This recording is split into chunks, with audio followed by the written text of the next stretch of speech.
Hey everyone, Dr. Eric, the fitness physician. So, doing another fun episode of the Relentless Vitality podcast. I've got a very cool guest on today. Mr. Geoff Neupert is on. He usually hides. I had to track him down, but I got him out of the shadows to talk about fitness and nutrition and all kinds of good stuff. So, Geoff, thanks for coming on the show, my man. Hey, thanks for having me, Doc. Appreciate it. Absolutely. So, yeah, man. So we'll get into it. So, be careful of your time constraints. But some of my listeners may or may not have heard of you. We talk a lot on this show about all kinds of things: nutrition, fitness, hormones, peptides, weight loss, anti-aging, longevity. But I've got a personal interest in fitness, and I've been doing stuff my whole life, different martial arts and strength training, etc. But I got into kettlebells years ago. I don't do it exclusively. I like to mix it up, but I read some of Pavel's work, of course, and then I came across Jeff's work and got some cool stuff. And he's got some pretty cool routines that jive with me because it kind of resonates with some of the things that I do. So, so we'd love to pick your brain a little bit. And maybe you could give some cool tips to our listeners. So, Yeah, I'd be happy to. yeah, man. So tell me, I guess, a little bit how you got into your space, I guess, if you want to give a super quick bio or a quick intro, like how you got into training, into kettlebells, into everything that you're doing right now. And Yeah, I started training in 1989, so it's been a minute or two. And I broke my arm. I was 16. I broke my arm wrestling, and that was my junior year of high school. And I got bitten by the iron bug over the summer. Put on about 15 pounds. Ended up having to bump up a weight class. Wrestled a little bit in college, but really didn't like it. So I really got bitten by the iron bug and did some power bodybuilding, powerlifting, and then on the backside of college, I got into Olympic style weightlifting. I started training people in college 30 years ago this month, actually. So it's been a while. Everything I got into kettlebells because I was a strength and conditioning coach at Rutgers University for about 4 years. And I got into kettlebells because I saw a kettle stack in the back of Iron Man magazine. Yeah, probably in the late 90s. I remember those. Yeah, you remember those? Oh, yeah. So I thought, man, these would be great for the wrestlers because wrestlers had zero wrist extension. So trying to get them into a clean was it was murder, right? So everything we do, the barbell, my Olympic lifting background. At that time, I didn't know enough about mobility and flexibility and functional neurology, all that fun stuff, to be able to get them to loosen up. And I thought, man, you know what? If I just had a kettlebell, it would make things easier. And Rutgers was broke at the time, so there was no getting any new equipment. I think somehow I finagled a pair of thick bar dumbbell handles from Iron Mind as adjustable, right? Yep. And I used that with some of my wrestlers in lieu of the kettlebell, and we had some really great results. And then I left Rutgers, went down to Duke so my wife could get her doctorate in physical therapy, opened up my own studio, and I got the starter set of kettlebells in January of 2002, which was a 4, an 8, a 16, a 24, and a 32 kilo. And haven't looked back. Really started using them with my clients shortly thereafter, after I figured out the basics. And my thought with using kettlebells was, it's power training, it's strength training, it's power endurance, and strength endurance. And so I can train my clients like I train my wrestlers, and I can get them strong and well-conditioned and burn off a bunch of body fat. And so that was 2002. 2005, I got my RKC certification. 2009, 2010, I think, I was made a master instructor over at the RKC, published a book called Kettlebell Muscle. And then when Pavel left the RKC to do Strong First in 2012, I followed and was a master instructor over there.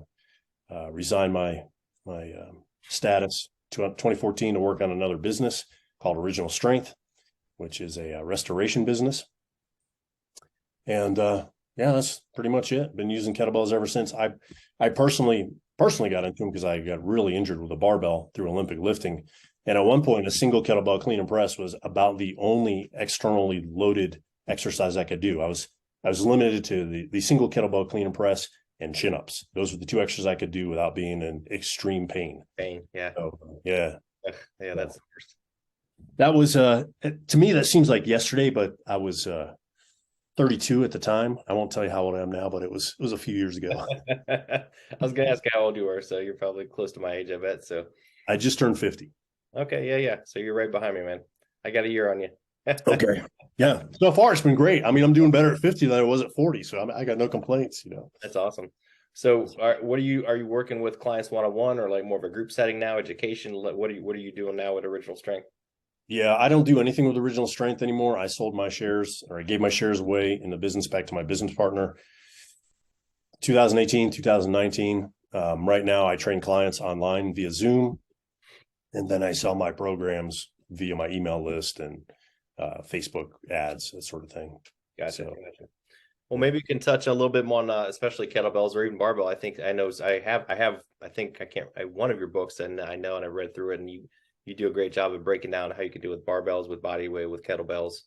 Maybe we could talk a little bit about periodization and structuring a program, like especially like men versus women, or if there is a difference. From a lot of people like to hear that, but because you've got a lot of really cool programs, of course, as you mentioned, what's your focus, right? Strength, muscle, endurance, fat loss, and obviously blending all of them together or rotating. I'm a big fan of like rotating strategies, whether it's diet or working out, like mixing things up. I'm sure you are too, but maybe you could touch on overall structure for someone, and maybe we could go like men versus women. Okay, let's talk about fat loss. Let's talk about muscle building for men, and same for women. Or how do you periodize that? Because you talk a lot about periodization, yeah. auto regulation, and things like that. So I'd love our listeners to hear a little bit about that from you. Yeah, I mean, basically it's needs analysis, right? What do you really need? And then wants analysis. So what do you really want? What most people want is different from what they need, right? So for example, you get guys our age and they wake up and they're 50 pounds overweight, right? In their mind, they're still 17, 18, 19. They're still offensive tackle on the high school football team, or, a wrestler in college, and they still think that they can do that sort of thing. And so they go and they pick up where they left off 30 years ago, and they get hurt and they wonder why. Right. So what they want is to feel like they did when they were young. What they need is a completely different training program. So, somebody who's sedentary, you got to basically put them through what's called a general physical preparation cycle. And you're looking at, higher reps for joint integrity. You're looking at some flexibility training if you're into flexibility training. I personally am not, which is kind of strange. I view it as restoration training, so mobility work that produces the flexibility work, or the flexibility that you're looking for, right? So those types of things. I just mentioned like higher reps for joint integrity, but what I found is in the past is a lot of people can mess up those higher reps and they get injured doing higher reps. So when I say higher reps, I mean higher reps not necessarily in a set, which is what typical people think of when they think of typical training programs, but I think of higher reps as in total work accumulated in a training session. So I actually prefer lower reps because it allows you to focus on technique, right? And with the higher reps, it's easier for your technique to go wrong, especially if you've been on the couch for 20, 30 years, which means it's really easy to get injured. But with lower reps, it's easy to keep your focus, and you can accumulate a lot of good reps, right, without accumulating bad reps. So typical 3 sets of 10 can be flipped into 10 sets of 3. It's still 30 reps, but the 10 sets of 3 is going to give you, it allows you to use a heavier weight, which gives you more feedback about whether or not you're doing the exercise correctly. And then that builds up more total volume, and that gets you your adaptation that you're looking for faster, right? And so with the heavyweight too, is I tend to focus more on fast twitch fiber training, right? So fast twitch is your type 2X, sometimes called type 2B, and your type 2A muscles. And those are your power and strength muscle fibers, right? So those are the fibers that you get when you sprint fast, jump high, and lift heavy. And the reason that's important is because, at least in men, you need, that's my general population that I focus with is primarily men. I do have some women clients, but it's primarily men, right? At least men, right? If you don't train, you're losing 10% of your muscle mass every decade. Yep. So that means by the time you're 70, you've lost 40 pounds of skeletal muscle. Now, what's interesting, the reason I target the fast twitch fibers is those are the ones you lose, not your slow twitch. Right. Right. So that's how I train my guys. And that's how I train my women too. Yep. Primarily.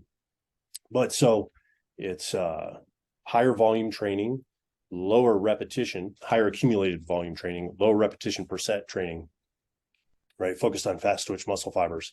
And, you mentioned the kettlebell. That's one of the reasons I love the kettlebell, is because it allows you to access those fast twitch muscle fibers without risking the joints. Right. So we've got those kettlebell ballistics, the swing, the clean, the snatch, the push press, and the jerk. Most guys will go down to the box, the CrossFit box. Are we allowed to say CrossFit anymore? Yeah. Yeah. But you know what I mean? They'll go down to, and they'll go get the workout in. They'll go to the boot camp workout. And this actually happened to a friend of mine. He was 40 pounds overweight, hadn't worked out in 6-7 years because he'd been riding the desk. And the coach had him doing box jumps. And I'm thinking, Bud, do you want to do box jumps? Really? Come on, you should know better. Right Achilles destroyed, right? It took him 18 months to get back to that. And you know what happened over the course of the 18 months? He blew up. That's right. He went up to about 300 pounds. Yep. Right. So, right. I mean, so there's the quick snapshot. And as far as, periodizing those programs, primarily I just cycle through restoration work, strength work, fat loss, and then muscle building. Those four tend to make a pretty good cycle for the average guy or gal. Yeah.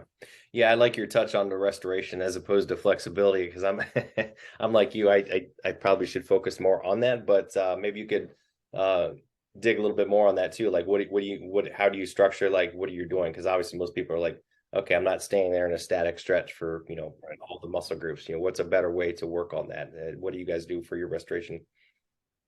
Okay. So I've got a program that I put together. I call it the sore joint solution. I sell it as a sore joint solution. It's called the P3 protocol. And basically it's just neuromuscular re-education. It's Nice. Recapture of motor control is basically what it is.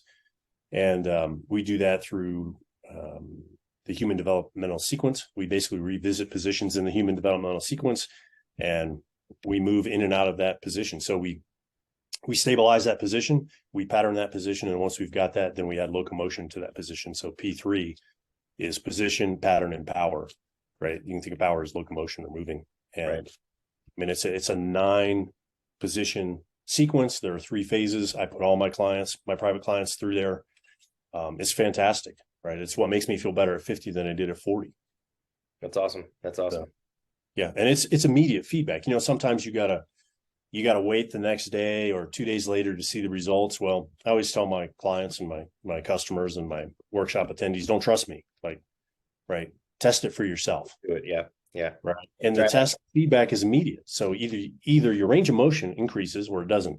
Either your speed of movement increases or it doesn't. Either your strength increases or it doesn't. Or a combination of those 4 things happen all at once or it doesn't. And there's your immediate feedback. Yeah.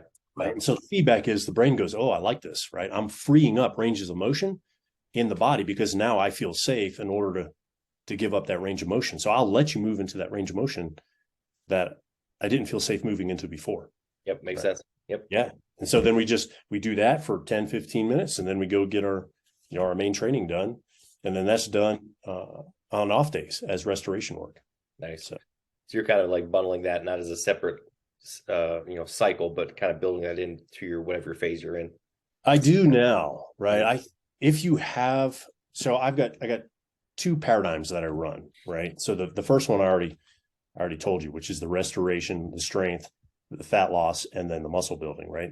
Yep. If you don't have a good restoration program, that's what you should do, right? And I would argue, if you're walking around injured and you've had a chronically bum shoulder or chronically bum low back or chronically bum hip, you should do that anyway. You should spend a good 4, 8, 12, 16 weeks, however long it takes to get your body able to handle the strength work, right? Get rid of all those movement compensations, everything that's causing you pain. Do that first, then focus on your strength training. And the people who do that, I've got several programs I've run over the last decade or so that those cycles are built in, right? They're off the shelf programs. I've run some coaching programs based on that cycle. And the people who do that are just, they're floored. They're flabbergasted. They're shocked. Their jaws drop open because they're doing corrective work or restorative work. And they get to the strength work and they hit PRs doing strength work. Right. You're like, how did this happen? Yeah. You're like, I don't understand about lifting heavy, right? It's the neuromuscular system, right? It's your brain. Yeah. So that's the first paradigm. And then the second paradigm is my preference because I just like what I like, which is to lift heavy and lift explosively. And so I'll run the two things concurrently, right? So my restoration work supports all the work that I want to do. So I constantly focus on strength and power work. I get my fat loss from that and nutrition, and my restoration work is what I support, or what supports all that work. Right. I like that. Yeah, that's a great way to look at it. It's a great way to structure that together. And as you mentioned, you could flow that through and meld it with the other two like all year round, because why wouldn't you? Yeah, Yeah, pretty much. Totally makes sense. Let's talk a little bit about, as you mentioned, strength, those type 2 muscle fibers. I mean, I talk to that to my clients all the time, of the dangers of sarcopenia, how you have to keep that muscle. So a lot of people are like, especially women, but even the guys are afraid to lift heavy, like, oh, it's going to destroy my joints or whatever. And yeah, if you do it wrong, but I think if you're minding your form and not going crazy, I think it's perfectly fine. You may have to modify it from time. Like for me, for example, right now I've got a little tweak in a knee and an elbow, so I'm trying not to do crazy heavy. I haven't done heavy leg stuff in a long time because of this knee thing I got going on. So I just modify it, but you could still lift it. So yes, let's talk about like some strength cycles, maybe muscle building, because I know you talk a lot about concentric work versus, like, I know you're a big fan of like complexes and things of that nature. So maybe let's talk about some muscle building techniques, different ways to mix up the routines that most people maybe haven't heard of. Sure. So yeah, you mentioned complexes, and it's a good place to start. So a complex is you simply grab an implement.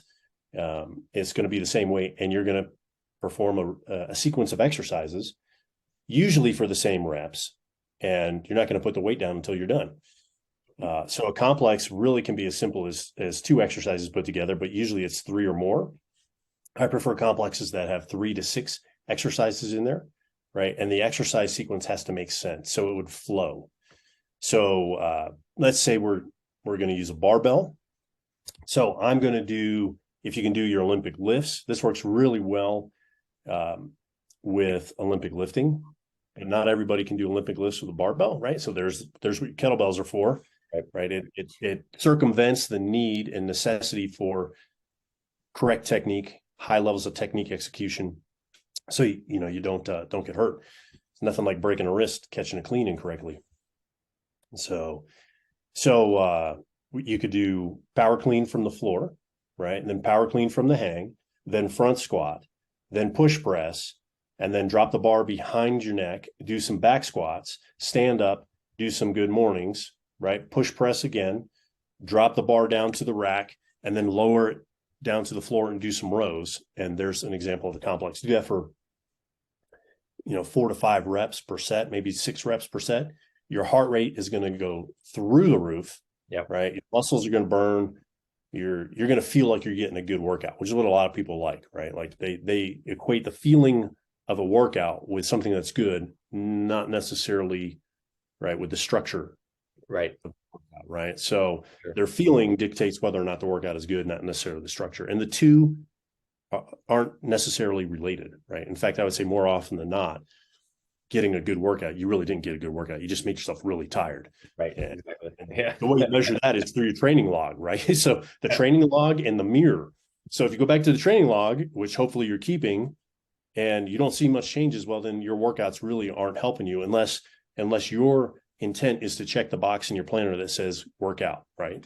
Right. So, right. And if the mirror, if you haven't lost any body fat and you're not any more muscular than you were 6 months ago, again, workouts aren't helping you unless it's just a check the box type thing.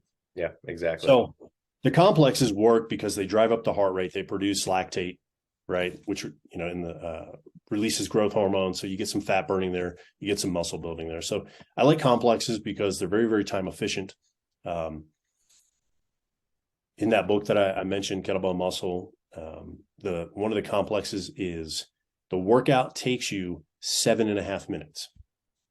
And people are like, I can't believe it's only 7.5 minutes. Right. Like, what else can I do? Relax. That's the light day of the first week. You have another workout to go and another 11 weeks, right? You'll be begging me in 11 weeks for more rest. You know what I'm saying? Exactly. Yeah, I think you're right. And I think you hit it on the head. A lot of people, talking about like CrossFit and Orange Theory, all this stuff, it's just like there's too much, and sometimes less is more, and it's like just tell my people, train hard, but recover harder. A lot of people don't do that. I would say most people don't do that, right? The fact that you tell your clients that that's what they should be doing, right? That's awesome, because most people don't factor recovery into the equation whatsoever. Right. It's really, how much work can I do and how much more work can I do? Right. But it doesn't matter how much work you can do. It matters how much work you can recover from. Exactly right. Yeah, and I think, and the other part is too is talk about we could talk about like some overload thing. I know you talk about like dynamic overload or variable overload and things, and auto regulation is a big one you talk about. I mentioned that a lot too, because I always tell again, listen to your body. You may go down like, I'm doing this workout today, but if you wake up and you're feeling tired, crappy, sore, don't do it. Do something else. Listen to your body. Yeah, absolutely. We talk about auto regulation. You mentioned periodization there earlier. I love periodization. I used to love periodized programs. When I was a young coach, I used to spend hours with a spreadsheet, right? Like just trying to get everything, just trying to get my volume to increase, my intensity to decrease, and vice versa, and so on and so forth, and just create these wonderful spreadsheets. And my first introduction to auto regulation was with the men's basketball team at Rutgers, which was I was the assistant strength and conditioning coach with them my second year there. And I was in charge of the plan, right? So I built the plan, the program, this beautiful year-long program, broken up into preseason, in-season, post-season, off-season. It was wonderful. It was nice, colors, spreadsheets, everything. I was very proud of myself, and I remember preseason, the coach just, he destroyed these guys. And my boss, the head strength coach, he was overseeing them and I was assisting him. And I was like, hey, Tom, we're supposed to do this. And he's like, hey, man, we can't do that. Look at these guys. They got nothing to give you, right? Some of the guys are just thrown up on the court, right? Right. They're done. Yeah. So whatever you have written down there isn't going to work today. Right. Right. So like, there goes that. Right? How am I supposed to fix this? Right. So for the average person, right, who is not, we saw it even with collegiate basketball players. Excuse me. The auto regulation is a type of periodization. Right. So I'm big on auto regulation. I will put the structure together, and I leave guys. What I love to do is base my programs off of rep maxes. And then, so like a 10 rep max or a 5 rep max, I like those two numbers because my 5 rep max helps me focus on strength. My 10 rep max helps me focus on hypertrophy and strength. And then I build training programs that use numbers well underneath the rep maxes. Right. And all you have to do, I talked earlier, right, about getting those low rep sets and building up a lot of low rep sets so you accumulate a lot of volume. Right. So I love doing that with guys. And what they find is, especially if you change the number of reps you do each workout, what they find is some days they're ready to attack it, and other days they're dragging butt. Right. But it all works out in the wash, in the long run, over a 4-week cycle, an 8-week cycle, a 12-week cycle. Depending on the guy, they'll get between 20 and 50% improvement, right, on their rep max. I just had a woman, we'll talk about women shortly because you asked me. I just had a woman test out to do a beta test for me. She saw 100% improvement. That's awesome. Rep max. Wow. In 8 weeks. Wow, that's impressive. And now here's the thing. Here's what's more impressive is she's not a newbie. Oh, really? Nice. Right. So she's 52, 53, and she was a competitive track athlete her entire life and just retired in her late 40s. Wow. All right. So not newbie gains. Yeah. And I was just going to say, no newbie gains there. That's awesome. Yeah. So she was thrilled. And the beautiful thing was we talked, I think you mentioned nutrition earlier in diet cycle. If you do this correctly, you can be a little looser on her diet. So she reported back. She goes, I'm kind of disappointed that I didn't see any physical changes, but I did do this over the holidays. I wasn't exactly eating clean, right? Yeah, right. So she goes, but I didn't gain anything, and my numbers went up, right? Yeah, all my strength numbers went up, my conditioning numbers went up. So I'm super pleased, is what she said. So that's awesome. That's awesome. Yeah. Yeah, we can. Yeah, I definitely want to talk. Get your take on diet too. Before we get to that, real quick, maybe you could touch real fast on something that I think you mentioned in one of your books, which was I thought was interesting. And you, again, people buy his book to get more. I'll have to do it too. But core work and diaphragmatic breathing, I think, it's so neglected. I think.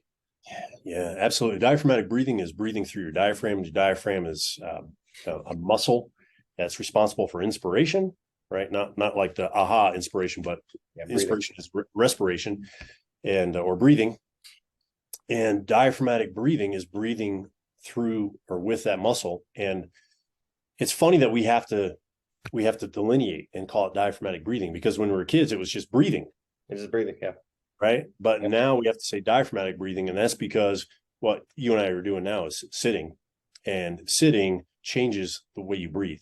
Essentially, what sitting does is it turns down your body's ability to use the diaphragm, which then in turn reduces your core stability, right? Which is the ability of your body to stabilize the spine and the pelvis, and therefore the rest of the body.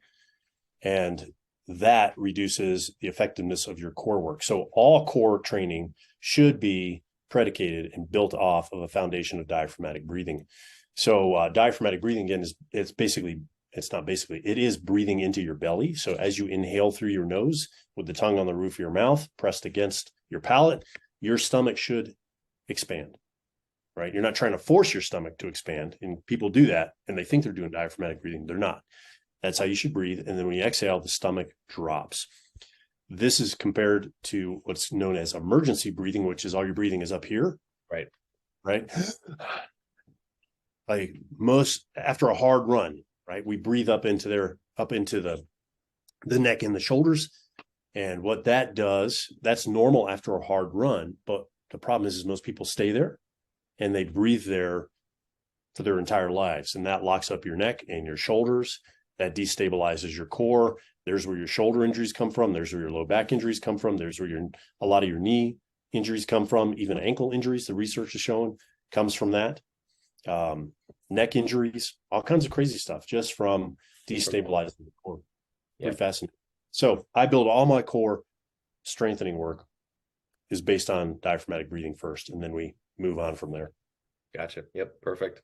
Yeah, diaphragmatic breathing, belly breathing, it's so forgotten about. And I try to talk to people about that. And I catch myself doing it too. You're doing stuff like breathe through your abdomen, breathe through. Yeah. It's so easy. Do you have this problem too? Like people think it's just breathing. And they're like, what's the big deal about breathing? It's just breathing. Yes. You're like, well, listen, lean in close. Here's the big deal about breathing. It's so important. It's the first thing you do in life, and it's the last thing you do. Right? It's pretty important. So you might want to get all the breaths between birth and death kind of figured out and do it correctly so you can have an optimal life instead of, throwing poop against the walls. Exactly. Exactly. Super important. Yeah. Breathing is good, as I tell everybody. Yeah, that's right. Breathing is good. We could touch on too. The other thing I like is, obviously everybody wants to do the hardcore stuff, right? Especially when it comes to fat loss, the high reps and stuff. But I also like mixing in a lot of the alactate training and things like that too. So it's another whole nother variable. People get confused probably, but what's your take on that? Do you cycle that in a lot as well? All right, that's a good question. My concept of fat loss training is based on my personal experience as an Olympic lifter, working with a bodybuilding, an NPC bodybuilding coach, and as a strength and conditioning coach. So let me tell you the story. When I was 23, I was stuck between weight classes in Olympic lifting, and I was 210 pounds. Is that right? 210 pounds, about 10% body fat. And I was stuck between 218 and 200. And that's a big gap. If you're going in at 210 against a guy who's 218, he dieted to get to 218. So he's probably 230. 230. Right? Yep. So I'm giving away a ton of kilos. So I decided I was going to get down to 200. And so there's a guy named Dr. Tom Bellella. He's passed now. Great guy. He won the New Jersey NPC lightweight championship. And this was 96. Okay. 96. And he was working with some of my friends at Rutgers who were on the wrestling team. And I was doing strength training with some of these guys, and he was doing the nutrition with some of these guys. And so I went over and saw him. And long story short, he gave me this protocol, and he said, don't forget to get your cardio in. I said, I'm not going to do cardio. And he looked at me. He's like, bro, you always do cardio, right? That's how you burn the calories. So I'm not going to do cardio because I'm an Olympic lifter, and cardio blunts your power output. And so I'm going to get weak and lose muscle. Not going to do it. He said, all right, well, you know what? We'll see if this works. I've never done it before, but I can't be responsible if it doesn't work, because 2 pieces of the puzzle. I said, okay, it's not on you. It's on me. On me. Yep. So 200 pounds, I go back the next week. It was on a Thursday to Thursday. I weighed in at 203 pounds, and I was 3.3% body fat. And both of our eyes went like this. And I mean, my striations had striations, right? It looked like I had spaghetti in my arms. It was crazy. My girlfriend was like, "Ooh, yeah, don't show me that." She's my wife now, so she's like, "Oh, that's just nasty, man. I have veins in my abs and all that stuff." And so we were like, well, "What did you do?" Well, here's exactly what I did. 6 days a week I trained, and on Monday, Wednesday, and Friday I did push. So I did overhead work, heavy overhead work, right? 5 to 10 sets of 2. With 80 to 95% of my max, right? On push presses and jerks. And then I did front squats. Same thing. 5, probably 6 to 10 reps, 6 to 10 sets, 2 reps. And I kept my rest periods really low, talking 60 seconds to 120 seconds. So 60 seconds to 2 minutes.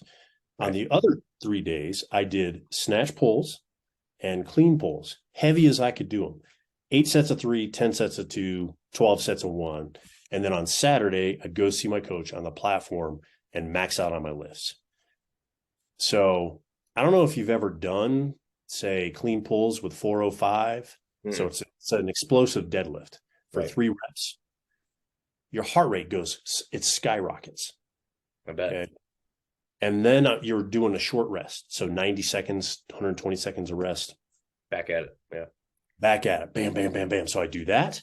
And then I went and did the rode the bike for 10 minutes just to bring the heart rate down, because I'm sweating profusely. Heart rate is banging against my ears.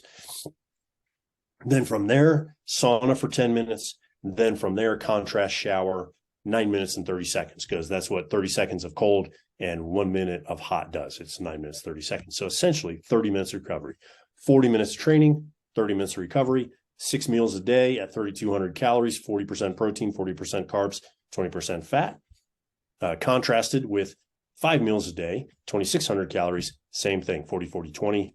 That's what produced the results. That Thursday, we were like this, and he said, okay, we're going to have to boost your calories. We got to dial it back. I still was 3.8% on the day of the meet, dry. I didn't eat anything, and I weighed in 198 pounds. Nice. So that was my personal experience. So it's all super heavy, right? As heavy for you is what I call it. So type 2, right? Type 2X. Yep. /B. As explosive as you possibly can, right? So, and then manage fatigue to the best of your ability. So those are my 3 core principles for burning body fat, right? I build all my fat loss programs, with the exception of complexes, off of that principle. And then when I was a strength coach, I was the strength coach for men's and women's track and field. What was really interesting is the sprinters and the jumpers and the hurdlers and most of the throwers trained the same way. Yeah. Right? They weren't worried about diet. No. Yeah, they're ripped. They're ripped. Yeah. The only guys who aren't ripped are the shot putters, because they need the mass. Yeah. Right. So what is it, right, that we're seeing? Well, I think, and there's a study done by Izumi, I think that's how, or Izumi, I can't remember how exactly to pronounce his name, out of Boston University about 10 years ago. And what they found is the more fast twitch fibers you have. Now, the caveat is this was done on mice, okay? But we can see it. I mean, why do they do it on mice? Because it's hard, it's easier to track the life cycle, right? You can compress the results down, yeah. But what they found is the fast twitch muscle fibers altered the metabolism. The metabolism burned more body fat at rest than with less fast twitch fibers. And you could actually decrease your activity levels and you would still burn more fat calories at rest, right? So there was an altered beneficial fat metabolism by training the fast twitch fibers. And that's what I believe I experienced in 96. And that's what I believe I saw with the track athletes, Right. track and field athletes as their coach, right? Wrestlers, they're a little different story. Yeah. But the beautiful thing about training in that anaerobic galactic range is it decreases the stress on the organism. Whereas when you go, like you use complexes and you're in the anaerobic lactic range, right, and you're pushing hard for 2 minutes, stress just goes crazy. Yeah. And most people are already stressed out, which is one of the reasons they're fat, as you know, right? Yep. You talked about hormones, right? You're taking somebody who's got chronically elevated cortisol levels, and you're elevating their cortisol through their training. Yeah, even more. Yeah. Even more. And I mean, I have seen people, right, who have done complexes and they've gotten fatter from doing complexes. I believe it. Right? Because the cortisol. And, right, there was a study done probably about 10 years ago now out of Copenhagen. And what they found is more is not better. Right? They had people doing aerobic training. So cycling 6 days a week for an hour a day versus 6 days a week for 30 minutes a day. And the 30 minutes a day guys lost more body fat and more body weight than the 60 guys. And one of the reasons was stress. And the 60 guys, they compensated. They were always tired. They were always hungry. And so they ate more. Right. Yeah. So what do people do when they're stressed out? They eat more. Yep, exactly. So your fat loss program, a lot of traditional fat loss programs are designed by bodybuilders. Right. Yeah. And so I don't care to be a bodybuilder. It's awesome if you want to do that. Right. That's great. But I don't think that's super practical for the average overstressed person. Yeah, you're right. Training in the anaerobic galactic range, it's fun, right? And it actually produces results. So it mitigates that stress response, that chronic stress response. Yeah, I like it. I think it's I think that was kind of probably the genesis of was it kettlebell burn, where you do that, where like Exactly Monday, right. Friday, presses and front squats. But I think it was a little different, right? Because the other 3 days was more like swings and snatches, more high rep, more.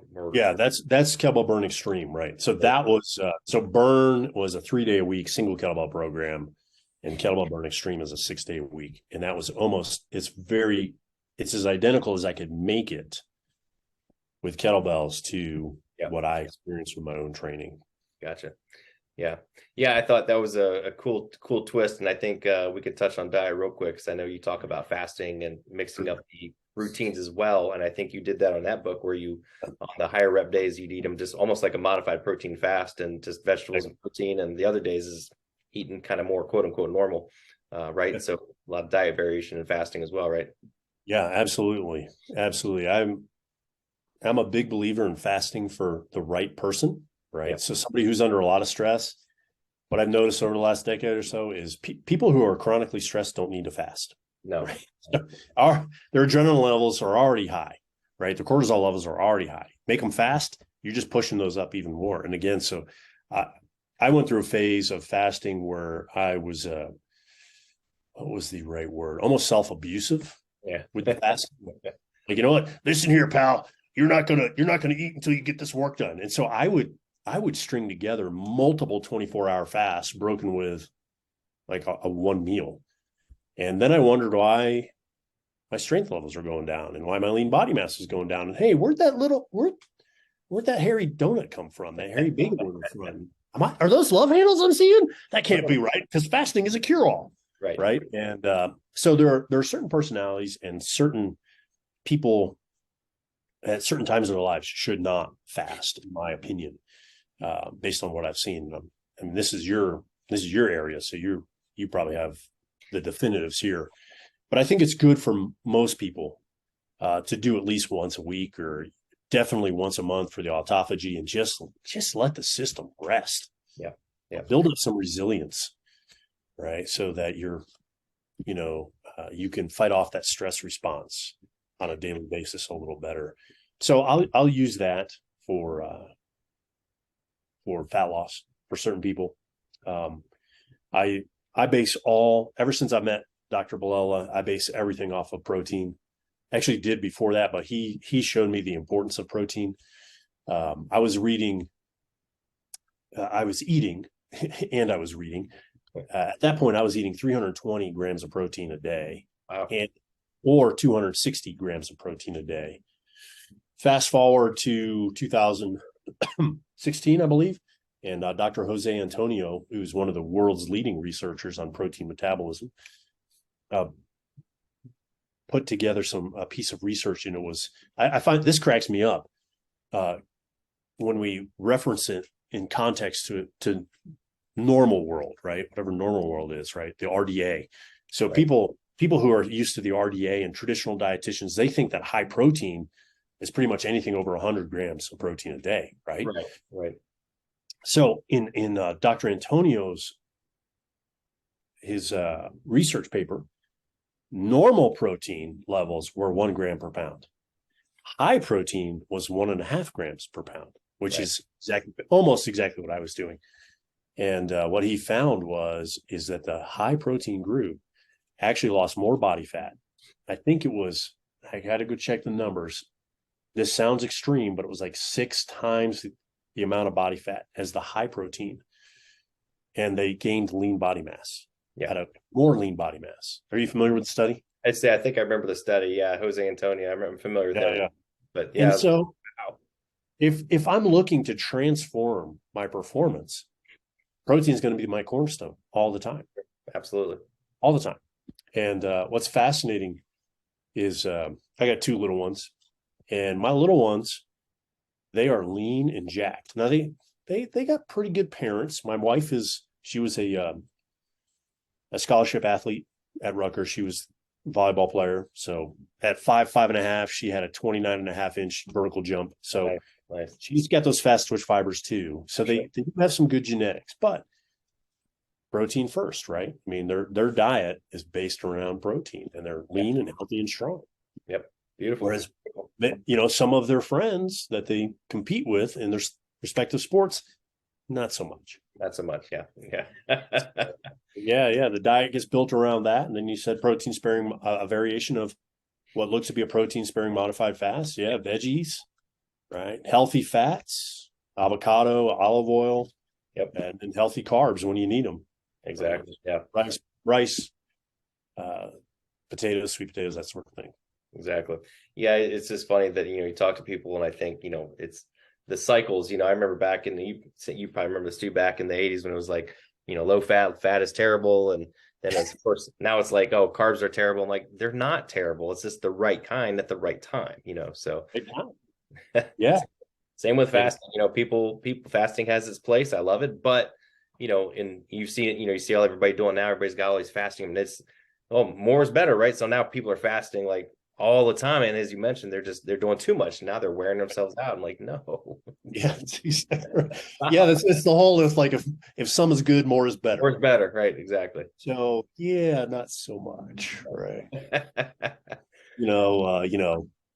Relationships with your family, more is better, right? So bank account, more is better. But I think those are probably like the only 2 areas in life where more is actually really better. I know, right? Exactly. Well, let's wind it down. I know you have to head out in a few minutes here, but one question I always like to ask all my guests, and this could be a nothing question, it might be something, but I always like reading. I always like to find out what people are reading, non-related to our profession, like so non-medical, non-fitness, that kind of stuff. Do you anything you like to read on a regular basis, or a new book you're reading now? Well, I mean, this will come as a shock to at least some of your listeners. I read my Bible every day, right? That's about it, right? So that's something I do every day. What else? I'll read some business books every once in a while. Yeah. Trying to think what else. That's probably it. Bible, business books. I do keep my hand in. I like to read research, super boring stuff, right? So I'll go to PubMed, and anything that tickles my fancy, I'm in there digging through there. I'm super nerdy like that, but that's about it. It's super boring. No, that's awesome, man. I'm like you. I'm always reading, medical stuff, and there's so much to read. But I'm like you. I've been trying to get back, and I like to read the Bible too. I try to read like a Proverbs book every day, a chapter every day. Things like that, but business books, history. I like to mix it all up. So I just read one called The Noticer. It's a quick read. You might like it actually, especially if you. Oh, It's called The Noticer. Like I noticed something. The Noticer. okay.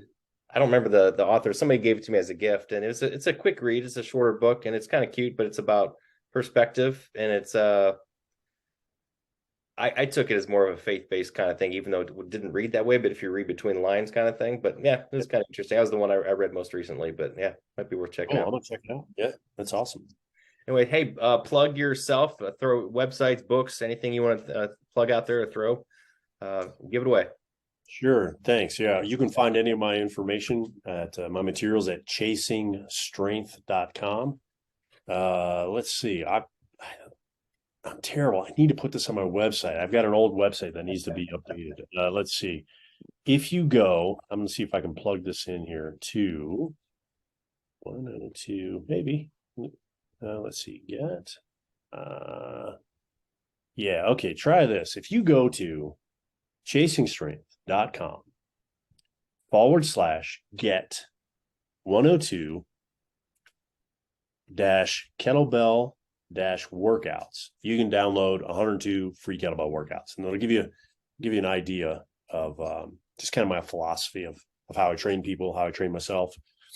And I apologize for that. That Earl was terrible, right? You go to supercalifragilisticexpialidocious.com, right? But yeah, your listeners can get some good freebie stuff there. Awesome. Cool. Thank you. Yeah, I'll make sure we put that in the show notes when this comes out. So awesome. I know you got to run. Thank you so much, Geoff. That was awesome. Maybe we'll do it pleasure. So yeah, have a good night, and we'll talk to you soon. All right. Thanks, Doc. Appreciate it.